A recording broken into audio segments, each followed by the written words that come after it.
Bonjour à tous et à toutes. Bienvenue dans ce webinaire où on va parler de certification de cybersécurité. Je vais commencer par me présenter. Tout d'abord, qui je suis. Donc, je suis Boris Motilewski. Je suis ingénieur de formation. J'ai fait une école d'ingénieur qui s'appelle l'ESIGETEL.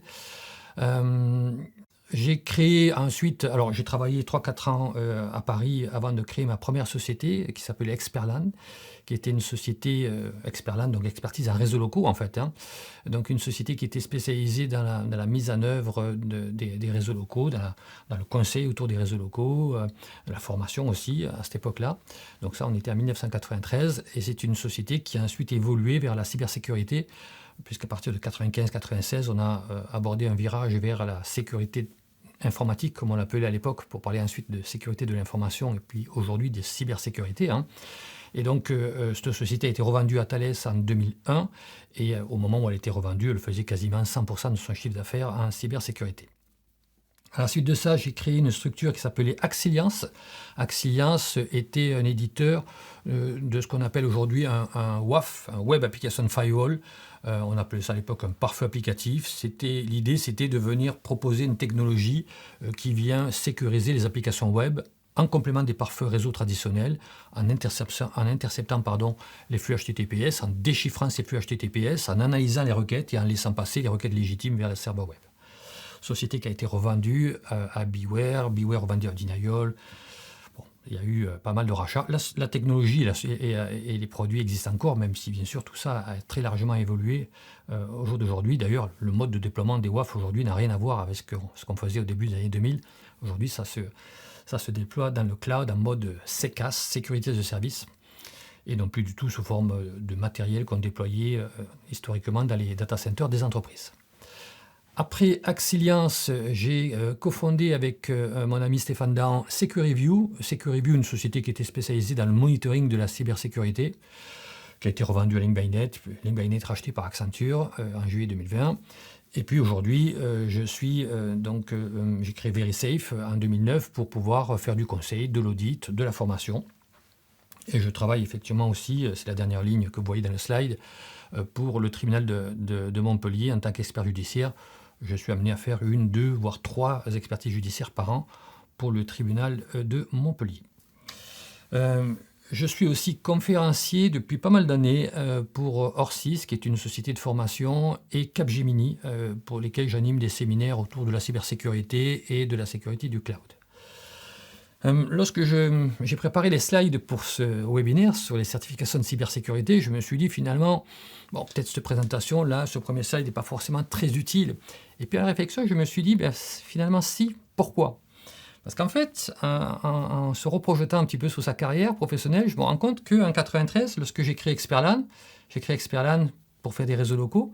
Mais derrière les réseaux locaux, on est en train de déployer à l'époque Windows 3.1, Windows NT n'existait encore pas en 92-93. Donc on avait du Windows 3.1, on avait du Novel NetWare. Et je me suis moi-même certifié CNE, donc c'est une certification commerciale de Novell pour pouvoir installer des réseaux locaux dans les entreprises. Je me suis aussi certifié CNI pour être instructeur et faire des formations. Et d'ailleurs, Experlan, au départ, était un centre de formation agréé Novell. On appelait ça un NAEC, un Novell Authorized Education Center. Et donc, il fallait être, pour être NAEC, il fallait le label de la société Novell, mais il fallait surtout des certifications indispensables pour exercer le métier. Et on va le voir, dans la cybersécurité, parfois, une certification peut être une obligation commerciale ou réglementaire, au-delà d'une opportunité business pour votre carrière. Et d'ailleurs, pour la petite histoire, ça coûtait très cher, les certifications. La formation CNE en 93, je l'ai payée sur mes fonds propres. Ce n'est pas mon entreprise qui l'a payée, parce que je quittais ma boîte à Paris pour monter Experlan. Et j'ai mis 30 000 francs. À l'époque, on était en francs. J'ai mis 30 000 francs pour me former au CNE et avoir la certification CNE. 30 000 francs, c'est 4 500 €, mais en 93, 4 500 €, c'est plus du tout la même chose qu'aujourd'hui. Il faut se dire que c'est à peu près un investissement qui équivaut à peu près à quelque chose comme 10 000 €. Est-ce que je le regrette de m'être certifié, d'avoir mis 10 000 € en euros réactualisés aujourd'hui ? Certainement pas. Je n'aurais certainement pas créé Expertland dans les mêmes conditions. Je n'aurais certainement pas revendu à Thales en 2001. Et au final, je me dis que c'était une très bonne idée de se certifier, d'avoir ce label pour avoir de la confiance auprès de Novell, avoir de la confiance auprès des clients et de pouvoir déployer des réseaux locaux. Chez Axilian, c'est pareil. Alors, pas du tout au niveau personnel, mais on aurait pu certifier nos produits. CSPN, alors le CSPN n'existait pas en 2001 et même en 2005 lorsque j'ai vendu Axilian. Le CSPN, c'est une certification de sécurité de premier niveau, mais c'est pour les produits. Donc, on certifie des produits de sécurité. Ce CSPN a été créé par l'ANSSI en 2008, mais il y a les critères communs. On aurait pu très bien être certifié critères communs. Donc, on voit que la certification peut aussi aider les entreprises à labelliser leurs produits. SecuReview aussi, il y avait des certificats. Et SecuReview était une société certifiée ISO 27001. Et ça, pourquoi on s'est certifié ISO 27001 chez SecuReview?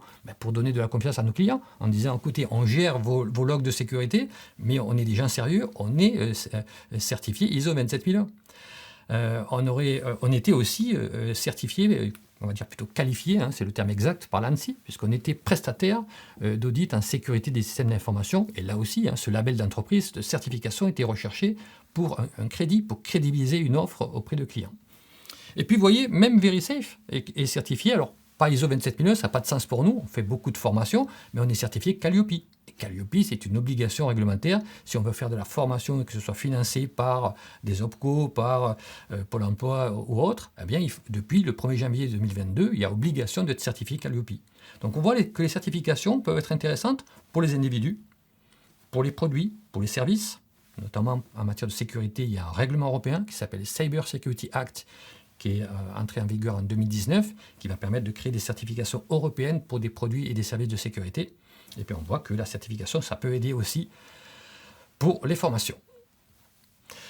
L'objectif de ce webinaire, il est double. Je vais essayer de répondre à deux questions. La première, c'est est-ce qu'on a besoin d'une certification personnelle? Ici, on va bien sûr parler des certifications de cybersécurité pour les individus. Est-ce que c'est obligatoire? Est-ce que c'est conseillé? Est-ce que c'est recommandé? Ça dépend. Évidemment, on va le voir, ça dépend de votre situation professionnelle, ça va dépendre de vos objectifs professionnels. C'est la première question à laquelle on va essayer de répondre. Et puis la deuxième question, et on va supposer qu'on va répondre oui à la première, j'ai besoin d'une certif, et auquel cas maintenant, laquelle quoi? Comment choisir une certification? Et vous allez voir qu'il y a globalement deux approches possibles, selon qu'on sache exactement le métier qu'on veut exercer dans la cybersécurité, ou si on ne sait pas du tout, on est dans le flou complet et on voudrait savoir un petit peu comment faire, quelle doit être la démarche, et c'est ça qui serait intéressant, plutôt que de vous lister des certifications intéressantes et vous dire voilà, c'est 4-5 certifications pour pentester, c'est ça qu'il faut faire, pour auditeur, c'est ça qu'il faut faire.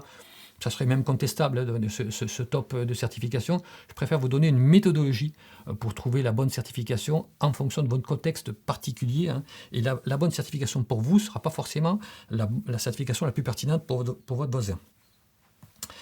Donc, pour répondre à ces deux questions, on va parler des 5 raisons qui vont être intéressantes et qui vont faire qu'il est intéressant d'avoir une certification de cybersécurité.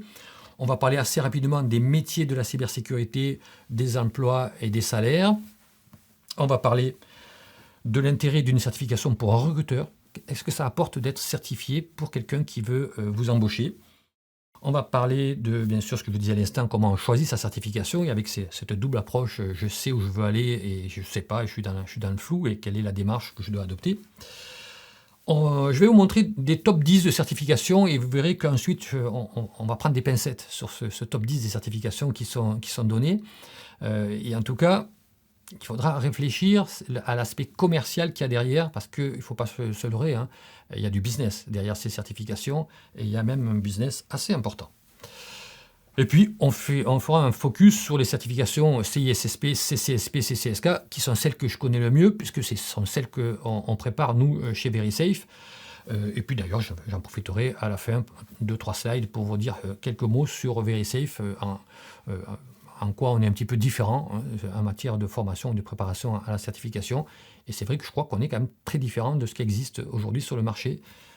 On ne fait pas de présentiel, par exemple, on a une offre de formation purement distancielle et notamment en e-learning. Je vous le disais, le replay et les slides seront disponibles dès lundi sur le site qui s'appelle objectif-cissp.fr. C'est ce site, c'est un blog en fait que l'on a créé pour aider les gens qui veulent se préparer au CISSP. qu'ils soient en formation chez nous ou ailleurs, ce n'est pas le sujet, ou un autodidacte, c'est tout à fait faisable, dans lequel on donne des conseils, on a pas mal de quiz, des questions types qu'on peut avoir à l'examen, histoire de voir un petit peu si vous avez le niveau, si vous êtes prêt ou pas à passer cette certification qui s'appelle le CISSP, dont on parlera tout à l'heure lorsqu'on parlera des différentes certifications de cybersécurité et des plus connues et les plus reconnues sur le marché. Alors, pourquoi obtenir une certification? À quoi ça sert une certification? Moi, je vois 5 raisons. Je ne dis pas que c'est exhaustif, mais en tout cas, je vois ces 5-là. Tout en bas, exigences normatives, réglementaires ou commerciales. Je vous le disais tout à l'heure, dans l'exemple d'Experland, si je n'étais pas CNI, je ne pouvais pas faire de la formation dans un centre de formation agréé. Donc, il peut y avoir un intérêt business à avoir une certification. Lorsque je vais vendre un consultant, moi je suis une ESN dans la cybersécurité, je vends du conseil, je vends de l'audit. Les gens veulent savoir qui est le consultant que je vais leur envoyer, qui est l'auditeur, est-ce qu'il est compétent. S'il a des certifications qui sont connues et reconnues sur le marché, je le rassure à mon client. Je le rassure et au passage, j'en profite peut-être pour justifier mon tarif un peu plus cher que le voisin. Le jour homme est payé plus cher si finalement le consultant est un consultant de haut niveau. Donc la certification permettra, par exemple, d'être un différenciateur commercial. Pour un individu, ça peut être quelque chose pour évoluer dans sa carrière professionnelle. J'ai envie d'évoluer et j'aimerais me former, d'une part, pour évoluer, il va falloir se former, il va falloir se remettre en cause, sortir un petit peu de sa zone de confort, se former, mais ensuite, ce serait bien que ce qu'on a appris, on le valorise et ça soit inscrit quelque part dans le CV et que ce soit reconnu. Et c'est là qu'interviendra justement la certification. Pour nos commerçants de la cybersécurité, je vois beaucoup de gens qui travaillent dans l'IT et qui ne sont pas très heureux dans l'IT en fait. En tout cas pour certains, donc notamment des DBA. Vous voyez, je discutais il y a quelques temps avec un DBA qui me disait j'en ai marre moi d'être DBA Oracle, j'aimerais faire de la cybersécurité, il paraît que c'est la pénurie aujourd'hui, qu'il y a un job intéressant, plutôt pas mal payé, mais comment je peux faire, comment je peux changer mon métier de DBA Oracle vers, je ne sais pas moi, consultant en cybersécurité par exemple, ou auditeur. Donc la certification peut être quelque chose qui, dans un CV, vous étiez DBA Oracle, mais votre formation et vos certifications montrent que vous avez fait un changement de cap et vous êtes crédible sur le marché de l'emploi avec cette certification. C'est bien sûr une façon de reconnaître son expertise technique ou organisationnelle ou en matière de gouvernance, bien sûr, ou juridique, parce qu'il y a des certifications dans tous les domaines. Puis ça peut être aussi un challenge personnel. Il y a des gens qui passent des certifs pas pour un objectif particulier de carrière ou de poste, mais je veux relever ce défi. On m'a dit que ce certif, l'OSCP, c'est compliqué en matière de pentesting. Et pareil, je suis pentester, je n'ai pas ce certif, on ne me la demande pas, mon employeur ne me la demande pas, j'en ai pas forcément besoin dans mon CV, mais je vais prouver que je suis capable d'eux, et je vais passer donc un examen qui attestera mes compétences. Donc s'agissant de reconversion de la cybersécurité ou d'évolution dans sa carrière, sachez qu'il y a un document assez intéressant qui a été fait par l'ANSSI en 2020, qui est le panorama des métiers de la cybersécurité, qui a été fait conjointement par l'ANSSI et le Syntec, où vous avez ici une mind map qui synthétise les différents métiers qu'il existe. Ce n'est pas exhaustif, attention, ce n'est pas exhaustif, mais ça a au moins le mérite de mettre un cadre sur les principales certifications, métiers de cybersécurité qui existent. Donc vous voyez que c'est selon les catégories. Donc catégorie C1, c'est la conception et maintien d'un système d'information sécurisé. Dans la deuxième catégorie, on peut dire ça va être la gestion de la sécurité, le pilotage des projets. Ensuite, on aura une catégorie sur le conseil, service ou recherche, R&D en sécurité, et puis une catégorie qui n'existait pas en matière de métier il y a quelques années, il y a une vingtaine d'années, c'est tout ce qui est réponse à incident, tout ce qui est monitoring de la sécurité, qui est aujourd'hui extrêmement demandé et extrêmement utile pour les entreprises. Alors, ça, ce sont les métiers. Sachez qu'il y a toujours deux façons de travailler dans la cybersécurité. Soit vous travaillez pour un fournisseur de services ou de produits en cybersécurité, soit vous travaillez pour une entreprise cliente qui a besoin, donc ce n'est pas son cœur de métier, donc c'est Total Energy, ils ont besoin de cybersécurité pour assurer la sécurité de leur réseau et de leur système d'information, ils auront besoin d'équipes en interne pour sécuriser ce système d'information, et donc les métiers seront extrêmement différents, très souvent différents, selon qu'on travaille pour un client ou pour un fournisseur. Dans le document de l'ANSSI, ce qui est intéressant aussi, c'est que pour tous ces métiers, on vous explique un petit peu quelles sont les compétences qu'il faut avoir. Alors les compétences métiers, hein, donc pour un RSSI par exemple, hein, voilà un petit peu la liste de ce que dit l'ANSSI. Hein. Donc moi, si je m'oriente vers une carrière où j'aimerais être RSSI à terme, eh bien, je vais regarder un petit peu quelles sont les compétences qui seront demandées. Et derrière ces compétences, il y aura une stratégie de formation et peut-être de certification pour être justement le RSSI idéal pour l'entreprise cible. Donc ça, c'est des exemples que je vous donne, des hard skills, ce qu'on appelle les hard skills pour un RSSI. Autre exemple, des hard skills pour un auditeur technique, un pentester par exemple. Alors oui, dans le séminaire, ou dans le webinaire plus exactement, je vais souvent parler soit RSSI, soit pentester, pour vous montrer que les certifications, les connaissances sont totalement différentes. Et bien souvent, on parle beaucoup de la cybersécurité, notamment dans les réseaux sociaux, sur YouTube et autres, uniquement par le côté hacking, ethical hacking, pentester, etc. Il n'y a pas que ça, donc, en matière de cybersécurité. Le pentest en matière d'emploi, c'est ça, quoi. Donc si on raisonne emploi, le pentest, c'est ça. Le reste, c'est beaucoup plus important. Donc il faut bien penser à la cybersécurité. La cybersécurité, c'est autre chose qu'un individu avec sa petite capuche, on voit tous, avec son clavier, avec un écran en hexadécimal, en train de chercher et de coder un code d'exploitation. C'est un aspect de la cybersécurité, certes, mais il est très clairement pas majeur en matière d'emploi.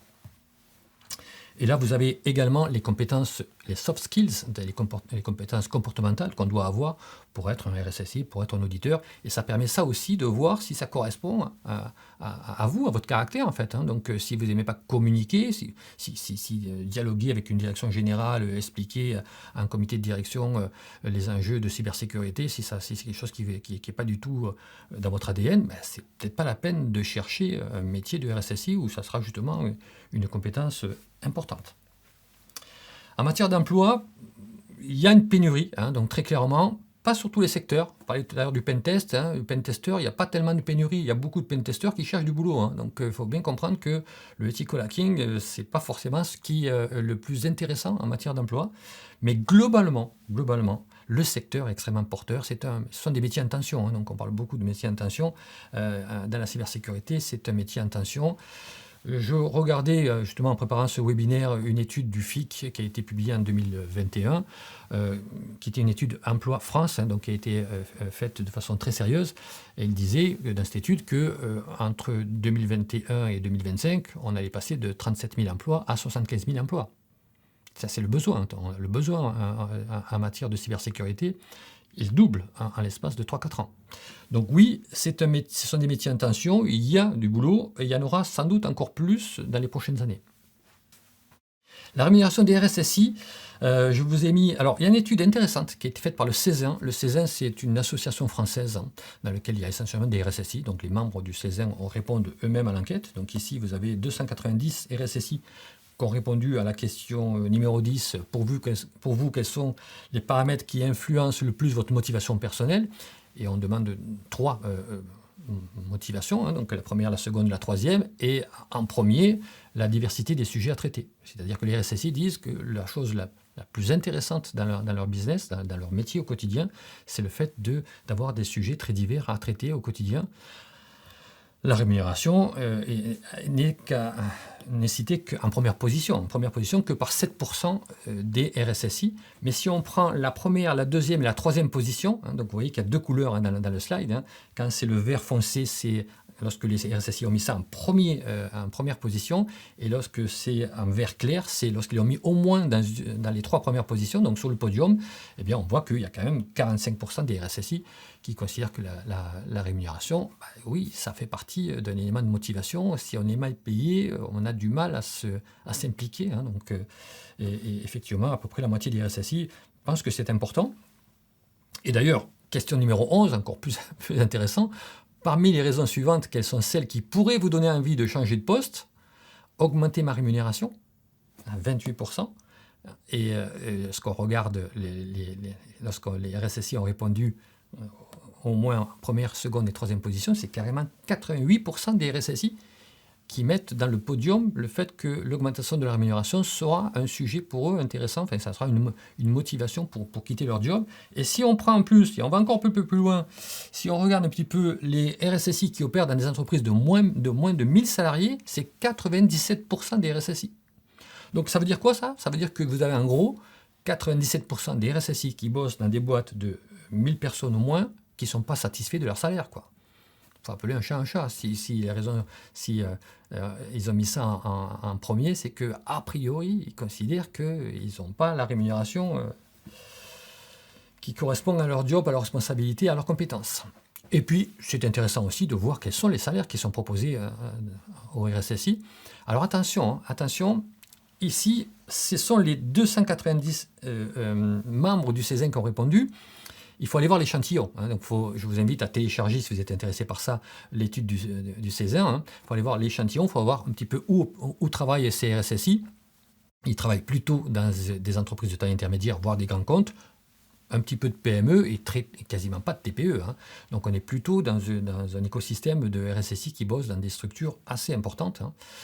Et au final, on voit que les grilles de salaire, ça va jusqu'à 240 000 euros. Donc parmi les répondants, ça va de 38 000 euros à 240 000 euros. Et vous avez 43%, c'est-à-dire presque la moitié des RSSI, qui gagnent plus de 100 000 euros annuels bruts avant impôt. C'est ça que donne l'étude ici. Avec une partie variable aussi. Donc là, on intègre rémunération fixe et variable. Dans l'étude, il y a les deux. Il vous donne le fixe, et puis après, il vous donne fixe plus variable. Donc là, moi, je vous ai mis le fixe plus variable, parce que finalement, c'est ce que vous aurez au final dans votre compte en banque.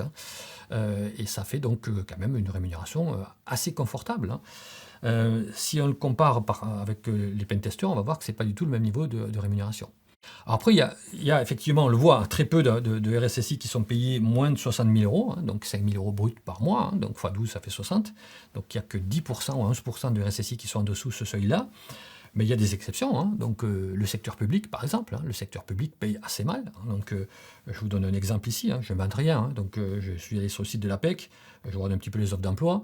Je vois qu'ici, le centre hospitalier de Valence recherche un RSSI. Qu'est-ce qu'il propose? 24 000 euros bruts annuels pour un RSSI. Alors, à partir de, donc ça veut dire qu'ils sont prêts à aller au-delà.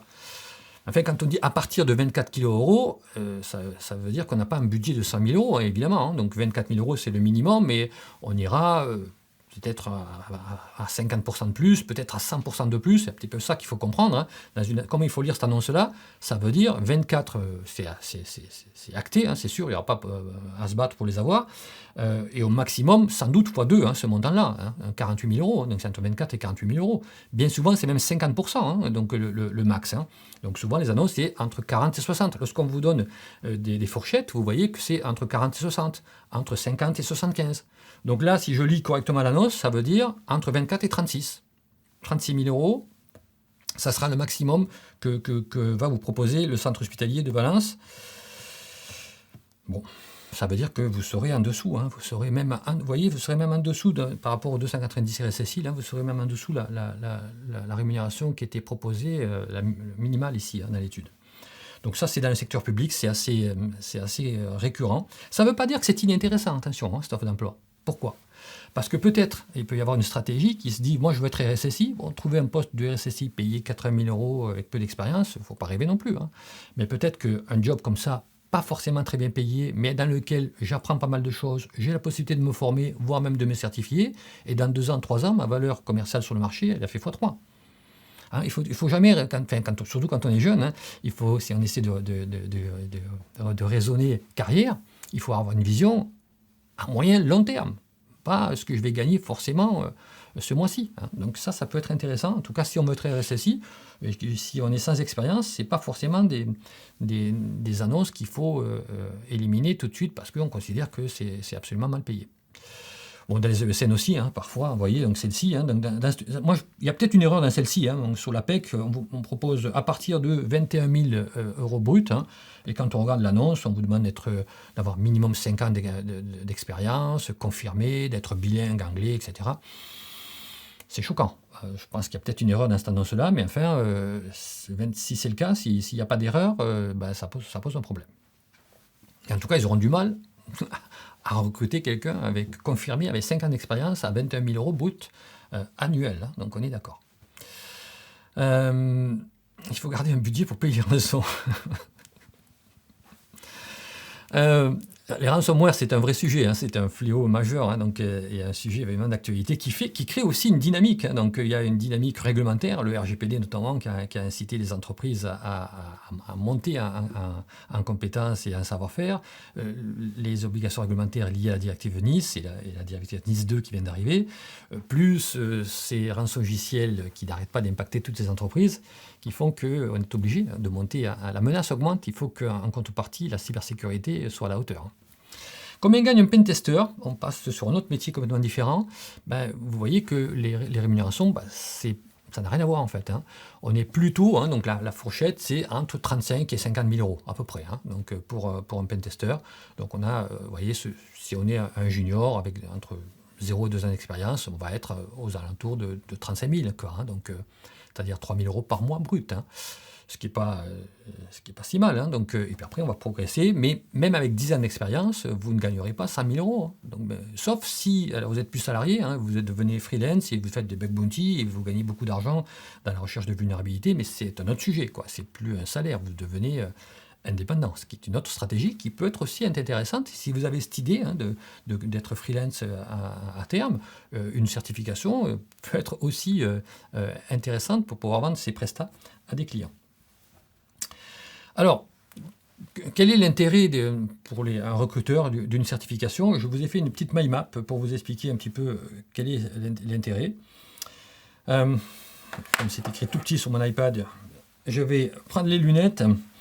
Donc, est-ce que c'est une certification? Est-ce que c'est utile? Est-ce que c'est indispensable? Est-ce que c'est recommandé? Je vous le disais, hein, ça dépend en fait. Hein.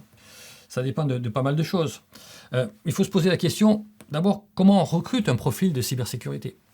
Et la fameuse règle des 3 savoirs, hein, vous avez les connaissances que vous avez, donc ça c'est le savoir, vous avez le savoir-faire, et ça sera votre expérience, et puis vous avez le savoir-être, le comportemental.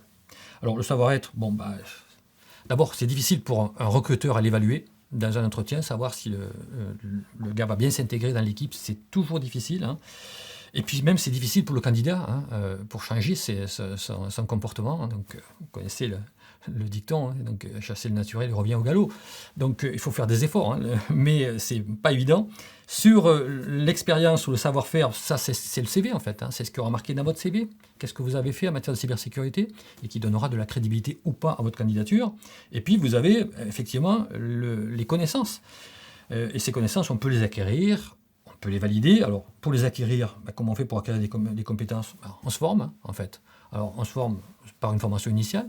Donc, j'ai fait un BTS, j'ai fait une école d'ingé, j'ai fait un master, une formation continue. Hein, dans l'entreprise, une fois qu'on sort de l'école, on va continuer à se former. On a tout intérêt à continuer à se former.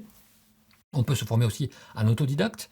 Moi, je ne vous cache pas que dans toute ma carrière, c'est plutôt des formations en autodidacte que j'ai fait, surtout aujourd'hui. Donc, avec les ressources qu'il y a sur Internet, se former en autodidacte, c'est absolument jouable, y compris pour monter à un très haut niveau, alors que c'était compliqué il y a une vingtaine d'années. Et puis pour valider ces connaissances, parce qu'une fois qu'on les a obtenues, ça serait bien de les graver un petit peu dans le marbre dans son CV, on peut passer un concours, hein, donc ça c'est lorsqu'on est en formation initiale, on aura un examen ou un concours et on attestera le fait qu'on a réussi. Si c'est un examen, il pourra donner lieu à un diplôme, donc un diplôme d'État par exemple, ou une certification, hein, certification qui pourra être reconnue par l'État ou pas. Hein, donc si on parle de certification, on ne rentrera pas dans le sujet des certifications reconnues par l'État, hein, donc tout ce qui va être certifications qui sont au registre spécifique de France Compétences, etc. Mais ça existe aussi, et c'est l'intérêt de ces certifications-là, c'est qu'elles peuvent être financées par des fonds publics, et notamment par le CPF.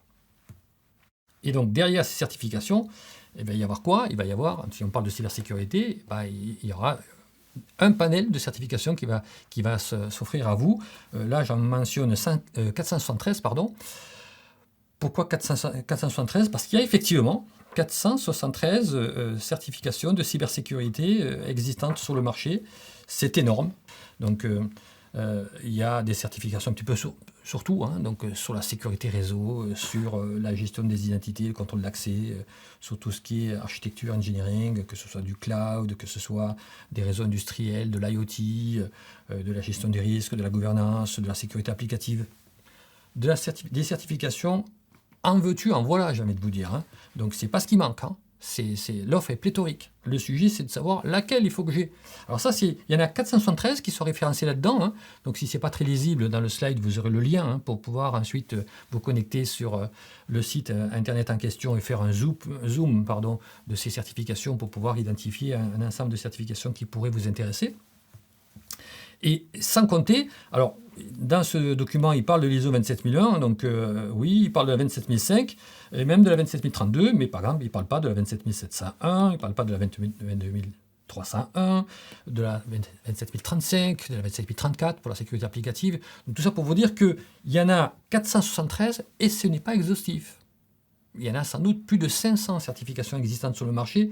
Comment s'y retrouver dans 500 certifications de cybersécurité disponibles aujourd'hui sur le marché? Très compliqué. Très, très, très compliqué. Donc, comment on va choisir sa certification? Je vous le disais tout à l'heure, il y a deux approches possibles à mon sens. Hein. Soit j'ai une idée précise du job que je veux faire, et donc auquel cas je vais avoir une stratégie liée au fait que c'est ce que je veux faire, et c'est comme ça que je vais organiser mes formations et mes certifications, et finalement ma carrière. Et puis, deuxième option, je ne sais pas en fait. Je ne sais pas, je suis dans le flou, et là je vais vous montrer une façon hein, d'aborder le sujet, une façon de répondre à cette problématique. Donc les deux approches. On commence par, j'ai une idée précise du job. J'ai une idée précise du job et on va l'illustrer par un exemple, deux exemples. Je veux faire pentester. Voilà, je veux faire du hacking éthique. Je veux pouvoir montrer aux entreprises leurs vulnérabilités, leurs faiblesses et les aider à colmater finalement les brèches. Bon. Donc ça, c'est ma vision. Je veux être pentester, d'accord? Donc là, si on raisonne formation et certification, ça va dépendre de votre niveau, vous comprenez? Vous n'allez pas chercher forcément la même certification selon que vous débutiez sur le business ou selon que vous avez déjà 5-6 années d'expérience, voire plus, et que vous êtes déjà un expert, que vous avez envie d'aller encore plus haut. Hein. Donc ça, évidemment, les certifications ne seront pas les mêmes selon le niveau des individus. Si vous êtes débutant, par exemple, une certification GPEN est une certification basique. Et elle n'est pas forcément super reconnue, mais on parlait de reconnaissance personnelle. Oui, je me suis formé, je suis un débutant, je suis certifié, j'ai réussi, tout le monde n'a pas la certif. Moi, je l'ai et je vais continuer. Et je passerai maintenant à un niveau intermédiaire, et peut-être que demain, j'obtiendrai la certification CEH, par exemple, de l'IC Council, ou la certification Pentest Plus de CompTIA, qui sont des certifications un peu plus difficiles à obtenir que la GPEN, mais qui sont reconnues d'ailleurs beaucoup plus, notamment CEH, on va le voir tout à l'heure. Hein. CEH est extrêmement demandé par les employeurs pour faire du pentest. Et puis, si je veux aller encore plus loin, au niveau avancé, j'ai d'autres certifications plus compliquées, plus difficiles, évidemment. Donc, si je suis un pur débutant et que je me lance, par exemple, dans la OSCP, hein, donc, qui est une certification de l'Offensive Security, ça va être compliqué. Ça va être compliqué parce que, d'abord, c'est payant, hein, ces certifications. Donc, le SCP, par exemple, ça coûte 200 €. Alors, c'est pas la mer à boire non plus, 200 € de certif, mais quand on le perd, et si on le finance soi-même, ça fait mal, quoi, comme on dit. Hein.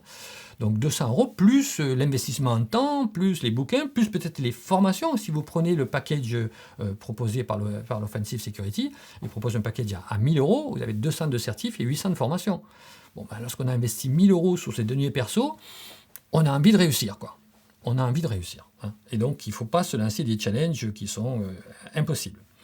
Deuxième idée, imaginons que vous voulez être directeur de cybersécurité. Alors, on a parlé de RSSI, il y a le niveau encore plus haut, hein, ce qu'on appelle le directeur cybersécurité. Bon, moi, j'aimerais être directeur cybersécurité dans un grand groupe dans 10 ans. Comment je dois faire? Alors, déjà, on voit bien qu'il y a des conditions. Il faut avoir cette vision à long terme. Hein, donc, je sais ce que je veux faire et je vais préparer ce qu'il faut faire pour arriver à être un candidat crédible et retenu pour ce poste prestigieux de directeur cybersécurité. Donc, il va falloir identifier les certifications qui seront pertinentes dans votre parcours. Hein. Et puis, il faudra être aussi réaliste, hein, ce que je vous indique dans la mind map. Hein.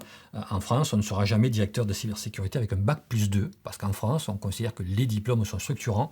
Donc, si vous avez fait une école d'ingénieur à bac plus 5 qui est reconnue, il n'y aura pas de problème. Même si elle n'est pas dans le domaine de la cyber, hein. Donc si vous avez fait HEC par exemple, vous avez beaucoup plus de chances, et même c'est même pas comparable, hein. Vous avez beaucoup plus de chances d'être directeur cybersécurité après HEC qu'avec un bac+2 ou un bac+3, hein. Donc ça, il n'y a pas photo. Ce qui ne serait pas forcément la même chose aux États-Unis. Mais c'est comme ça en France, il faut l'intégrer, hein. On est en France, on n'est pas aux US. Et donc, dans ma vision à moyen, long terme de ma carrière, j'ai envie d'être directeur cybersécurité dans 10 ans. On ne va pas me recruter tout de suite en tant que directeur cybersécurité et me proposer les 200 000 € qui vont avec le package. Mais j'ai intérêt de montrer que je suis bon et j'ai peut-être commencé ma carrière en tant qu'auditeur. Et j'ai peut-être passé une certification ISO 27001 Lead Auditor. La ISO 27001 Lead Auditor, c'est une certification qui permet de développer les compétences pour aller auditer les entreprises qui veulent être certifiées ISO 27001. Donc là, vous serez embauché en salarié ou en prestataire, hein, donc vous serez un consultant externe, hein, vous serez l'auditeur qu'enverra l'organisme de certification pour aller certifier un SMSI et vous allez balayer la norme ISO 27001, regarder toutes les exigences de la clause 4 à la clause 10 et voir que tout est bon. Et si c'est pas bon, vous allez dire non. Non-conformité, mineure, majeure. Et s'il y a des non-conformités majeures, monsieur le client, vous ne serez pas certifié. Donc ça, c'est une façon, hein, donc, de travailler en tant qu'auditeur.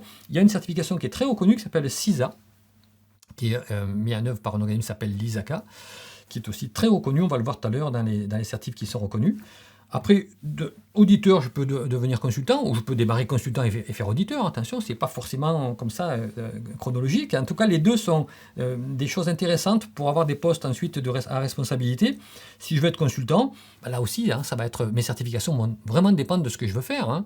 Donc, si je veux être consultant, par exemple, et aider les entreprises à faire des analyses de risque, des appréciations de risque, et puis gérer le risque, eh bien, me faire certifier ISO 27005 Risk Manager, c'est cohérent. Me faire certifier EBIOS Risk Manager, qui est la méthodologie de l'ANSSI, c'est cohérent, voyez. Donc, ça ne sert pas à grand-chose d'être ISO 27001 Lead Auditor pour faire de l'analyse de risque, hein.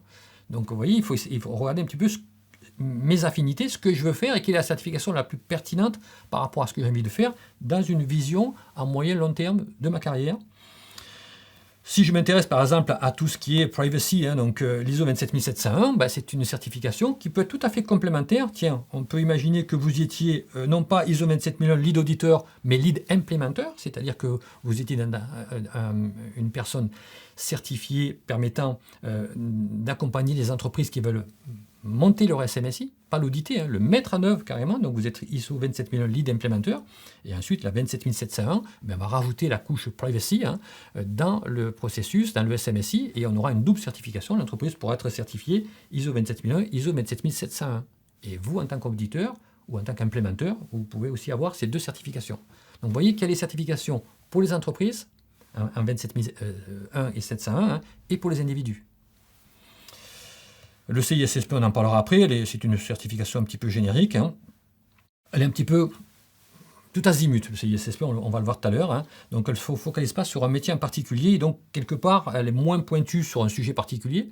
Donc si vous êtes certifié CISSP, vous êtes moins pointu sur, par exemple, la partie analyse de risque, hein, mais vous avez des connaissances plus larges, et donc ça offre plus de possibilités derrière. Et puis après, on peut imaginer que vous prenez un premier poste de RSSI, après avoir été auditeur, consultant, et là, vous allez vous poser la question aussi, qu'est-ce que je fais comme formation dans mon job de RSSI au quotidien? La certification 6M peut être intéressante, la 27032 également. CCSK, CCSP sont des certifications, par exemple, de cloud. Pourquoi je mets du cloud ici?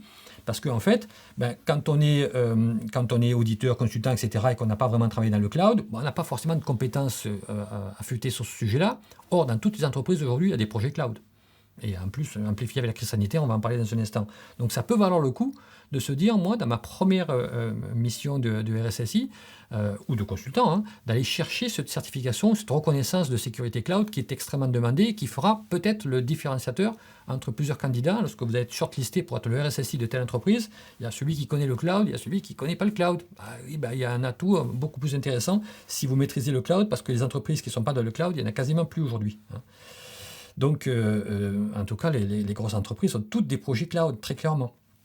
Donc, ça pourrait être un intérêt business pour vous, hein, d'avoir ce type de certification. Je reviens un instant sur les offres d'emploi, hein, donc associées à ça. Alors, j'ai fait ça il y a une semaine. Hein. Il y a une semaine, j'ai regardé un petit peu les offres d'emploi. Je vois qu'on est un petit peu en retard, je ne vais pas trop m'attarder, hein, vous pourrez télécharger, mais les chiffres parlent d'eux-mêmes. Hein. Quand vous regardez sur l'APEC, vous tapez CISSP, combien d'offres d'emploi faut apparaître le mot-clé CISSP? Il y en a 120, 119 exactement. J'ai fait ça le 2 février, c'est-à-dire jeudi dernier. Hein. Sur LinkedIn, il y en a 14 000. Sur Indeed, il y en a 510. Hein. Si vous tapez CISM, qui est la certification de l'ISACA pour du management de la cybersécurité, ça n'a rien à voir. Si vous tapez OSCP, qui est du pentest, ça n'a rien à voir. Si vous tapez CEH, qui sont les plus reconnus hein, dans les pentests. Si vous tapez GPEN, je ne suis même pas sûr qu'il y en ait une dans l'APEC de GPEN. Hein. Donc vous voyez que même en prenant les certifications les plus connues et reconnues sur le pentesting, il y a beaucoup moins de demandes, qui traduit aussi qu'il y a moins d'offres d'emploi en pentest que ce qu'on peut nous dire parfois, et notamment sur les réseaux sociaux. Et ça, c'était en France, hein, je vais taper ici, hein, donc, et puis ça, c'est aux États-Unis, et on voit aussi que le CISSP est très largement la certification la plus demandée par les entreprises. Tout à l'heure, je vous ai parlé de cloud. Pourquoi c'est intéressant le cloud hein c'est intéressant le cloud parce que il y a le vent en poupe, le cloud. Hein. Je vous ai mis quelques chiffres hein, sur le business que génère le cloud aujourd'hui. Les prévisions de Gartner, c'est 600 milliards de dollars hein, en 2023. Je vous ai mis en bas en rouge les prévisions de Gartner en juillet 2020, juste après la première vague en pleine crise sanitaire, hein, où ils avaient prévu 300 milliards en 2021, 360 en 2022. Et on voit que la réalité a été totalement différente, c'est-à-dire que ça a explosé en fait. Hein. Le cloud a véritablement explosé. Je reviens un instant sur la mind map parce que je me rends compte que j'ai oublié la deuxième approche. Là, je vous ai dit, j'ai une idée très précise du job que je veux faire. Je ne sais pas trop. J'oublie de vous parler de la mind map. Je ne sais pas trop. Et comment je fais quand je ne sais pas trop, hein, quand je ne sais pas quelle certification choisir. Hein, voilà un petit peu les choses qu'il faut prendre en compte lorsqu'on ne sait absolument pas ce qu'on veut faire dans la cybersécurité.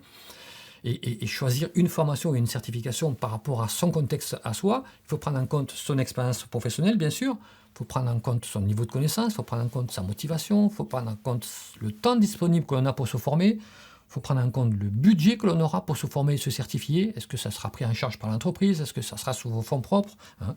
Et à partir de ces éléments-là, vous allez pouvoir identifier une certaine adéquation de la certification à votre contexte à vous, à votre budget, à votre temps, etc.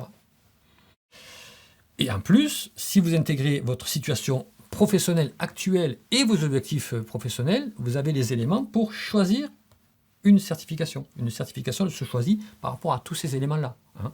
Sachant que l'adéquation, elle, on parle de prérequis, par exemple, sur certaines certifications, il y a des prérequis. Le CISSP, on en parlait tout à l'heure, il y a des prérequis d'expérience. Bon, si vous n'avez pas l'expérience professionnelle, il faudra se poser la question, non, je ne peux pas la faire, celle-ci, il y a un prérequis, je ne l'ai pas le prérequis. Ça peut être un prérequis d'expérience.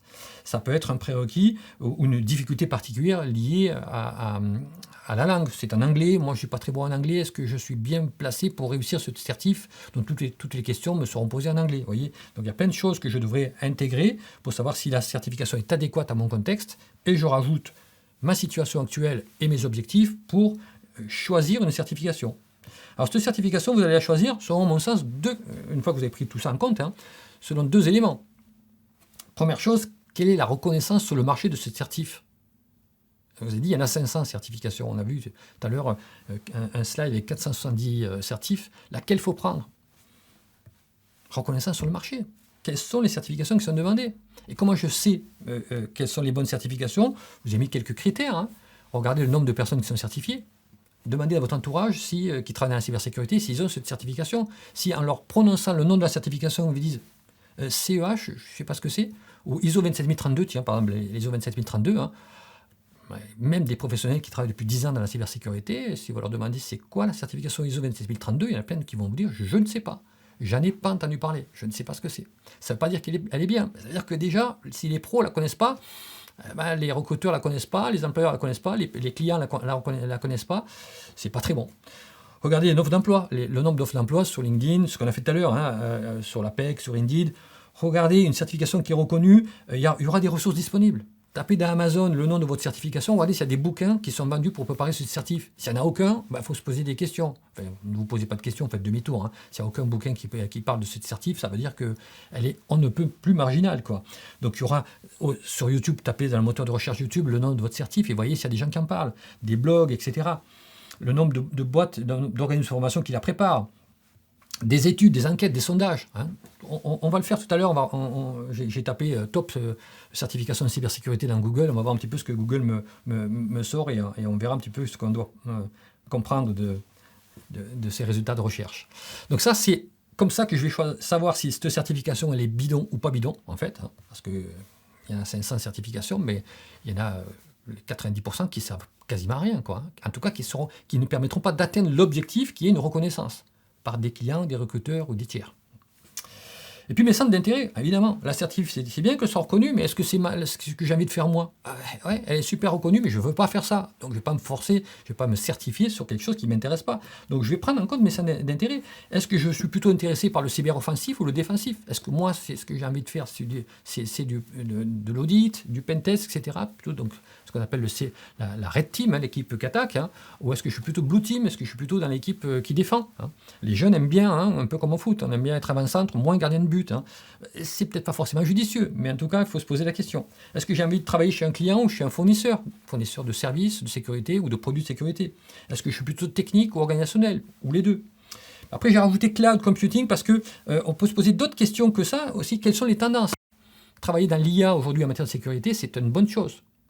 Travailler dans le cloud computing, c'est aussi une bonne chose pour les raisons que j'ai indiquées tout à l'heure avec la progression du cloud. Et donc, si je me dis, tiens, je veux faire du défensif, je veux travailler plutôt chez un client, ce qui m'intéresse, c'est la technique et l'organisationnel, et j'aimerais avoir cet atout dans ma manche cloud, c'est-à-dire des compétences cloud, eh bien, je vais essayer d'avoir des certifications autour de cette réflexion, et je vais essayer de trouver les certifications reconnues sur le marché qui me permettent d'avoir cette compétence cybersécurité et sécurité cloud.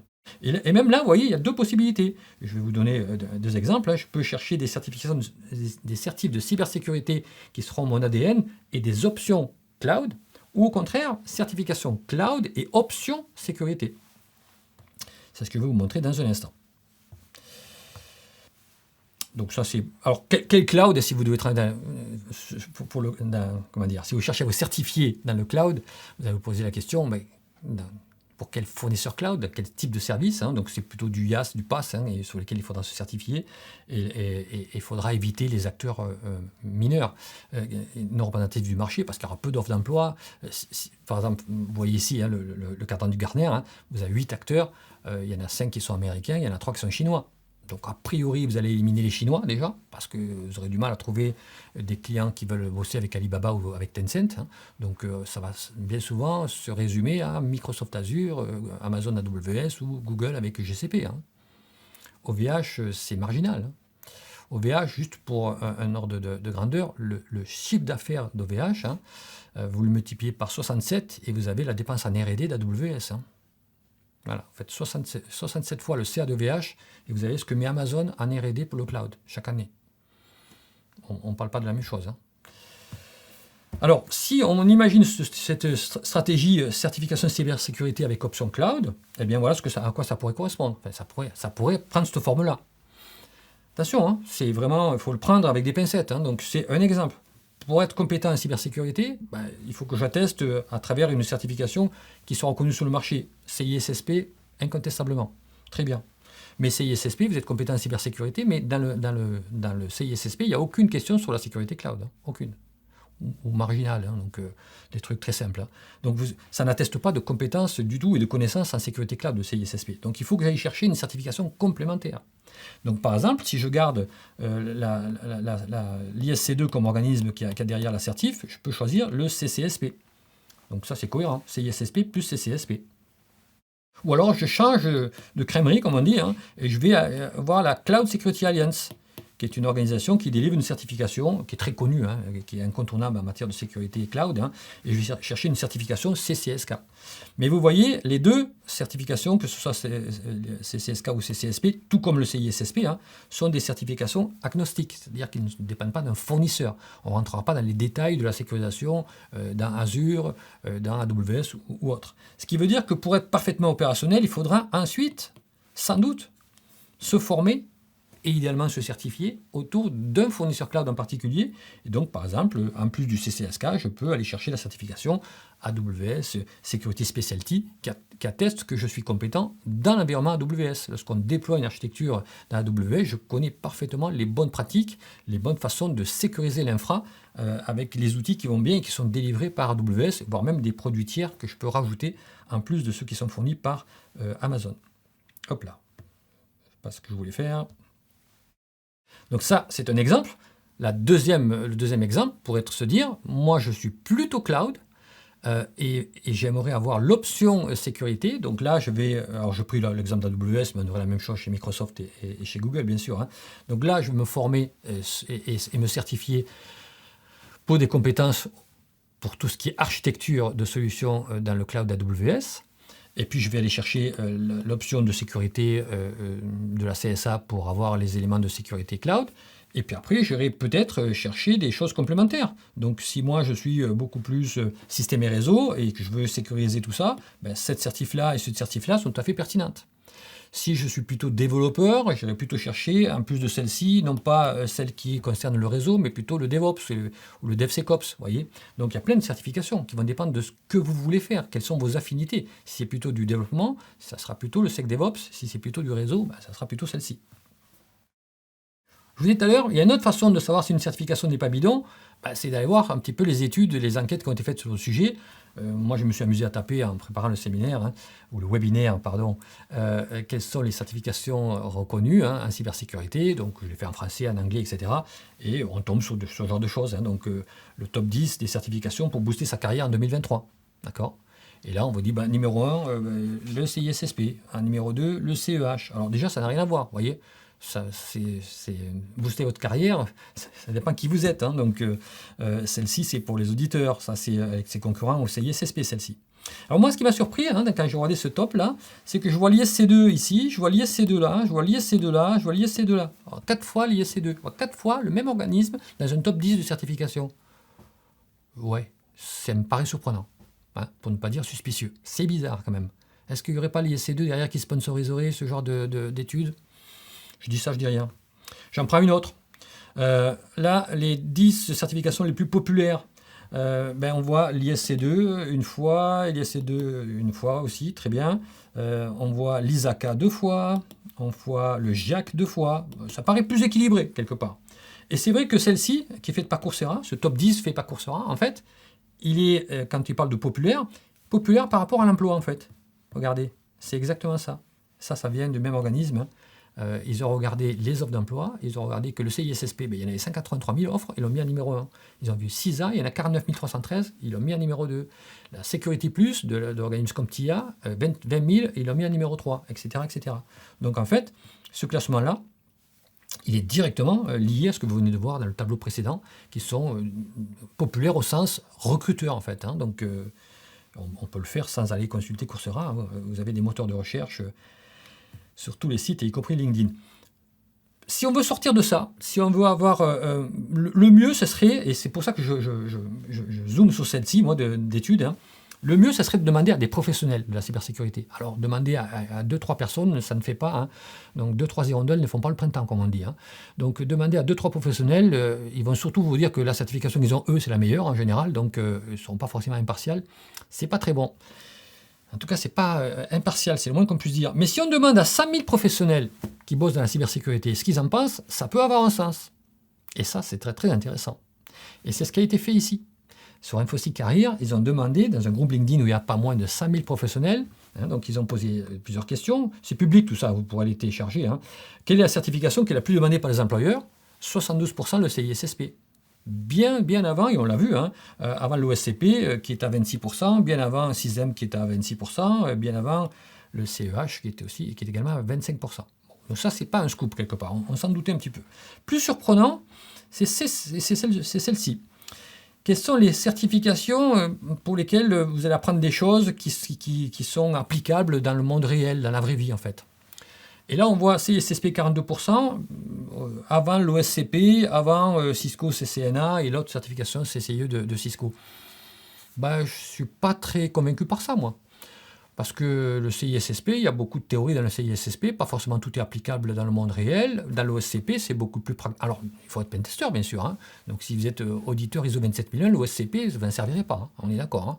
Mais si on est un peu cohérent, si je raisonne, est-ce que la certification OSCP est applicable dans le monde réel pour un pentester? Répondre à 33% des pentesters répondraient oui, c'est un non-sens. À 95% des pentesters qui vont me dire oui, c'est applicable dans la vraie vie. Voyez, donc tout ça, il faut bien le relativiser. Hein. Ça dépend qui répond. Et si c'est quelqu'un qui ne fait pas pentester, il va dire ah non, c'est pas applicable au SCP, mais parce que c'est pas son cas. Lui, il n'est pas pentester, vous comprenez. Donc attention. Ça aussi, c'est surprenant. C'est pour ça que je pense que la certification CISSP, elle est surcotée. Je le dis, elle est surcotée, de par les professionnels eux-mêmes. Hein. Quelle certification vous permettrait d'avoir un job de haut niveau, super bien payé? CISSP 67%. Alors avant un Cisco, avant un CISM, pourquoi pas. Mais même avant l'expérience. C'est-à-dire que les 100 000 personnes qui ont répondu mettent le CISSP comme un élément plus important que l'expérience pour avoir un poste super bien payé. Et là, je ne suis pas d'accord non plus. Je pense que l'expérience, dans un CV, ce que vous avez fait, si on veut vous nommer RSSI dans une grande boîte ou directeur cybersécurité, le CISSP c'est bien, mais ça ne va pas faire le job à lui tout seul, quoi, soyons clairs. Hein. Alors que l'expérience sans le CISSP, oui. Hein. Donc tout ça pour vous dire que le CISSP est un peu surcoté, quoi. Hein. Donc les gens en font une certification un petit peu reine, capable de tout permettre. Pas forcément. Hein. Pas forcément, donc il faut relativiser tout ça. Alors tant mieux, hein, si vous êtes certifié ou si vous voulez être certifié demain CISSP, il vaut mieux que ce soit surcoté la certif que sous-coté. Hein. Mais ne donnez pas à cette certification plus de valeur qu'elle en a. Il faut rester quelque part assez réaliste. Tant mieux pour nous qui faisons des formations et des préparations au CISSP, hein, mais bon, je suis ici le plus objectif possible hein, par rapport à ce certif. Et je rajouterai que le CISSP, comment l'examen il se passe, c'est un QCM en fait. Hein, et attester des compétences avec un QCM, c'est très limite, quoi. Hein. Moi, je préfère, lorsque je veux valider un candidat, lui poser des questions, une étude de cas, vous voyez, donc question ouverte. Là, je vais savoir un petit peu, je vais lui demander quelle est la différence, par exemple, je ne sais pas moi, entre une analyse de risque, une PIA et un BIA.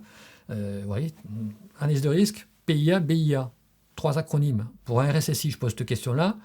Vous avez 2 catégories de personnes. Il y a ceux qui vont être capables de vous expliquer exactement la différence entre l'analyse de risque, entre une PIA, qui est une Privacy Impact Assessment, qui a trait au RGPD, et une analyse d'impact sur l'activité, hein, qui est liée à la continuité d'activité. Il y a le gars qui sera capable de vous expliquer très clairement la différence entre les 3. Et puis il y en a 9 sur 10 qui vont pas savoir, quoi. Pas savoir l'expliquer.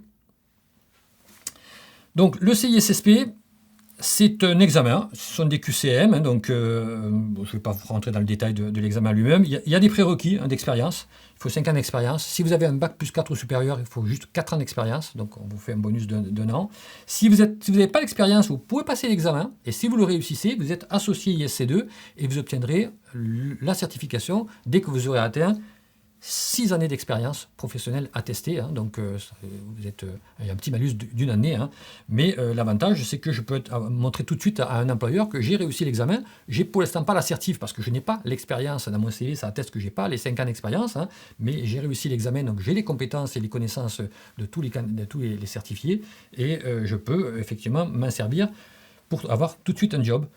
Là, je vous montre un petit peu le programme du CISSP. Hein. Il y a 8 domaines, hein, donc on appelle ça le CBK, hein, le programme officiel du CISSP. Il y a 8 domaines. Je vous ai mis ici les 8 domaines. Vous voyez que dans l'examen, ils sont tous pondérés à peu près de la même façon. Hein. Ça veut dire qu'il ne faut pas faire d'impasse. Hein. Ça veut dire qu'il ne faut pas se dire, tiens, je ne sais pas moi, la gestion des entités, des accès, la IAM, ça me saoule, ça ne me plaît pas, ça mêle, tout ça, je ne veux pas en entendre parler. Si vous faites une impasse, 13% de pondération, il y a quasiment à coup sûr, vous n'aurez pas l'examen, quoi. Il faut, au contraire, dans le CISSP, et d'ailleurs c'est une erreur que la plupart des gens font, hein, ils ont tendance à bosser les sujets sur lesquels ils sont bons, parce qu'ils les aiment bien, et laisser de côté les sujets où ils sont faibles. C'est l'inverse, en fait. Il faut identifier ses points faibles et travailler les points faibles, et ne pas continuer à bosser les sujets sur lesquels on est super à l'aise et déjà super bon. Quelques chiffres, hein. Il y a 156 000 personnes certifiées CISSP dans le monde, et il y en a très peu. Là, vous avez que les pays pour lesquels il y a plus de 1000 certifiés CISSP, hein, donc il y en a 14. La France est 13e sur 14, avec 1277 personnes certifiées. C'est pas beaucoup. Et vous voyez, les Suisses, Ben, ils sont que 8 millions d'habitants, 8 millions et demi d'habitants. Ils ont presque autant de personnes certifiées. Il y en a 1120 certifiées en Suisse. Il n'y en a que 1277. Il y en a 150 de plus en fait en France, alors que la population n'a rien à voir. 68 millions d'un côté, 8 millions et demi de l'autre. Tant vous dire que le CISSP, il y a très peu de candidats en fait en France qui sont certifiés CISSP. CCSK, CCSP, on en a parlé tout à l'heure de ces deux certifications. Souvent on pose la question laquelle est la mieux. En matière de reconnaissance, les deux sont très reconnus. Il n'y a pas de sujet. Que vous soyez CCSK ou CCSP, personne ne vous dira « Ah, t'es CCSP, j'aurais préféré que tu sois CCSK » ou inversement « Ah, t'es CCSK, j'aurais préféré que tu sois CCSP ». C'est pas vrai. Donc ça n'existe pas, cette différence. Donc les deux sont autant reconnus pour des raisons différentes, parce que celle-ci, il y a l'ISC2 derrière, dans le CCSP, alors que c'est la Cloud Security Alliance qui est derrière la CCSK. Et pour des raisons différentes, ces deux organismes font la crédibilité de ces certifs. Ce que moi, je vous donne comme conseil, c'est que si vous êtes CISSP déjà, c'est équivalent.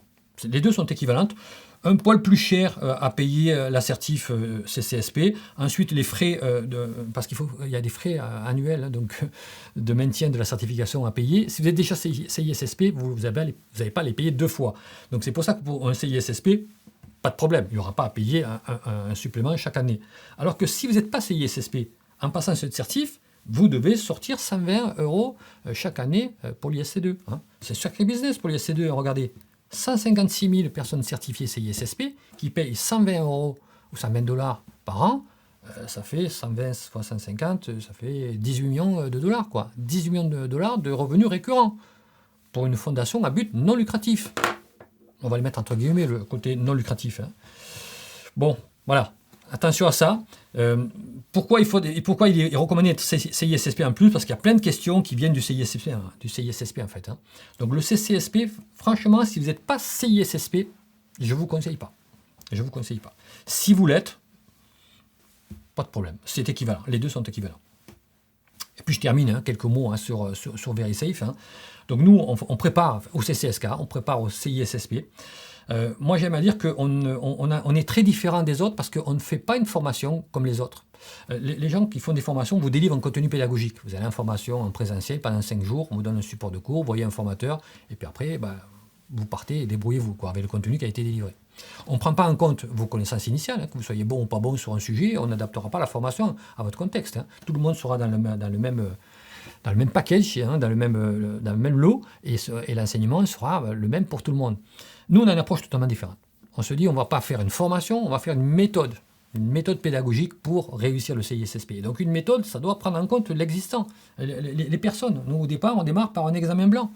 Un mini-examen blanc pour savoir, sur les 8 domaines, là, est-ce que vous êtes bon sur le domaine numéro 1, sur la partie gestion des risques juridiques, sur le numéro 2, le domaine 2, la sécurité des actifs, est-ce que vous savez ce que c'est qu'une classification, une habilitation, etc. Donc on va poser plein de questions sur les 8 domaines et on va ensuite faire un scoring, domaine par domaine, pour voir vos points faibles et vos points forts. Et à partir de là, on vous donne une stratégie d'apprentissage. On vous dit, bon, il va falloir que tu bosses comme ça, que tu achètes peut-être tel bouquin en plus, etc. etc. On part de l'existant pour pouvoir adapter le contenu pédagogique. Après, il y a effectivement un contenu pédagogique dans lequel il y a des vidéos. C'est du e-learning, c'est du distanciel, asynchrone. Donc vous vous formez comme vous voulez. C'est valable, notre formation, c'est valable 1 an. Quand on achète la formation, on a accès à tout le contenu pédagogique pendant 1 an. J'ai des personnes qui ont dépassé les 1 an, qui m'ont demandé 3 mois de plus parce qu'ils n'avaient pas eu le temps de se préparer. Il n'y a pas de problème. Donc si on doit rajouter 3 mois, c'est pas le sujet. Je ne conseille pas de laisser traîner parce que si vous faites ça sur 15 mois, ce que vous avez appris en janvier 2022, en avril 2023, vous n'en souvenez plus. Donc le conseil, c'est de ne pas laisser trop traîner et lorsqu'on est dans la dynamique, on y va. On se donne 3 à 6 mois pour être certifié CISSP. C'est comme ça qu'il faut le voir. Donc il y a effectivement un contenu pédagogique avec des mind maps, des questions de synthèse, des QCM de validation. Ensuite, vous voyez, ça c'est très très très important ça. 2 examens blancs parce que la certification coûte assez cher. Quand on paye, surtout si vous la payez vous-même, et même si c'est votre boîte qui paye, elle ne payera qu'une seule fois la boîte. Donc si vous loupez, la deuxième fois, ça sera pour vous. Comme ça coûte à peu près 780 €, le passage de l'assertif, il ne vaut mieux pas se louper. 700 €, on a envie de le réussir. Donc nous, on fait un examen blanc en français, un premier examen blanc, avec le même nombre de questions que l'examen officiel, sauf que c'est en français. Alors pourquoi en français? Justement pour évacuer la barrière de la langue, pour qu'il n'y ait pas d'excuses. Ah ouais, la question était en anglais, était mal tournée. Non, c'est pas le sujet. C'est tes connaissances qu'on va tester. Et si tu n'as pas 80% de bonnes réponses à l'examen blanc, c'est que tu n'es pas prêt encore. Alors 70, c'est le strict minimum, parce qu'il faut avoir 700 sur 1000 dans le score. 70%, c'est le minimum syndical. On recommande d'avoir 80% pour être à l'aise, 80 ou plus. Et ensuite, un deuxième examen blanc, encore une fois avec le même nombre de questions, avec 4 heures, chronométré, comme l'examen officiel. Et là, c'est parti. Mais ce coup-ci, c'est en anglais, avec des questions exactement de la même façon que vous aurez le jour de l'examen. Évidemment, aucune question ne provient de l'examen officiel, ça va de soi. Donc, c'est pas la peine de le rappeler, c'est interdit, évidemment. Mais le mindset est strictement le même. Et si vous faites 80% de bonnes réponses à l'examen en anglais, vous allez le réussir très certainement, l'examen. Et là, je termine juste pour vous dire que nous, on a 2 offres. Une offre pour les pros qui est commercialisée par VeriSafe. Et donc là, convention de formation, finançable par un OPCO, etc. Avec 4 options. Du standard, qui est la formation simple, donc qui ne comprend pas l'examen d'ailleurs, ni d'accompagnement en visio, etc. Jusqu'à une option Gold, qu'on appelle Gold, dans laquelle vous avez des accompagnements en visio, vous avez l'examen qui est inclus. Si vous loupez à l'examen, le deuxième passage est compris également. Bon, elle est Gold, donc elle coûte beaucoup plus cher.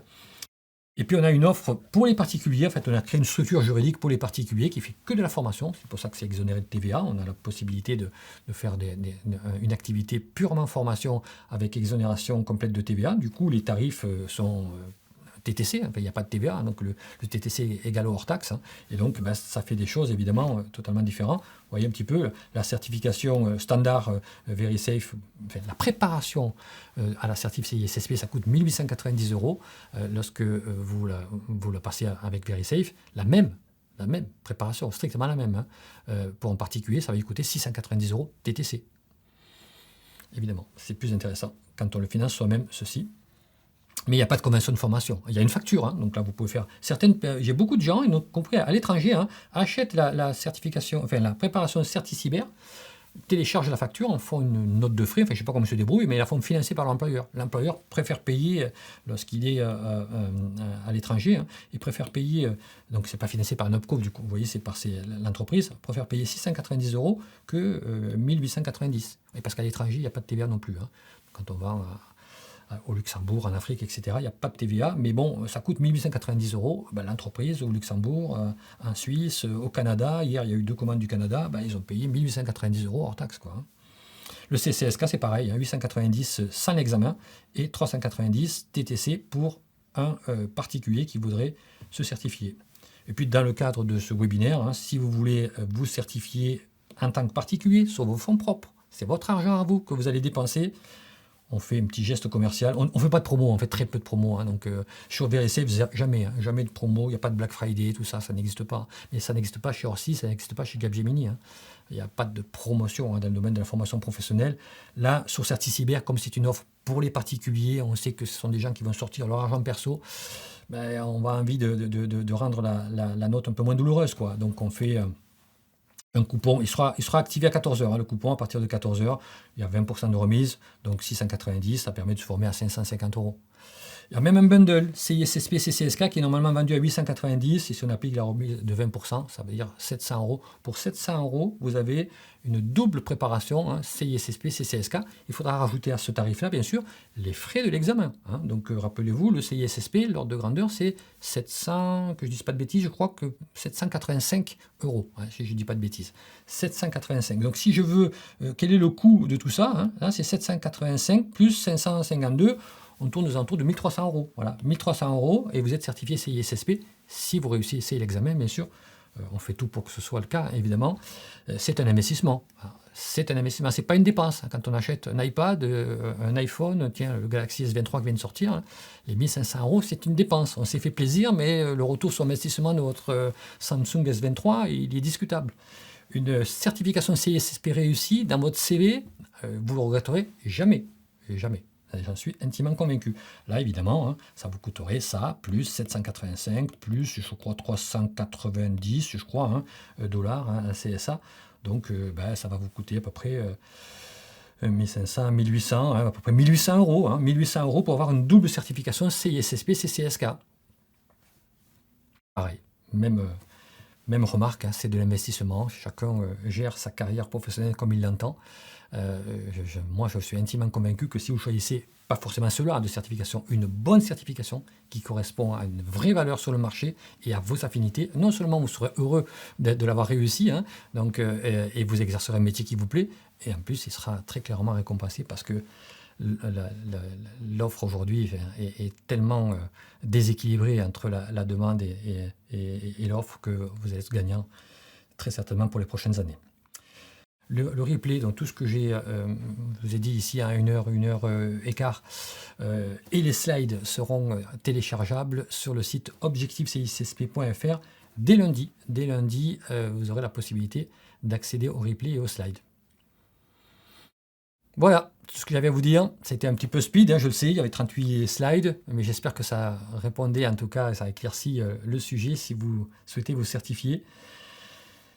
Et je vous dis à très bientôt, peut-être à l'occasion d'un prochain webinaire. On fera un prochain webinaire dans un mois sur les ransomware notamment, hein, donc sur la stratégie et comment on doit aborder la protection contre les ransomware, qui est un vrai fléau, hein, qui est un sujet qui n'a rien à voir avec les certifications de cybersécurité. Et puis peut-être dans une formation avec VeriSafe ou avec Capgemini et Orsys, puisque je vous ai dit que j'intervenais régulièrement pour ces deux organismes-là. Je vous remercie de votre attention, je vous souhaite un très bon appétit et à très bientôt. Au revoir.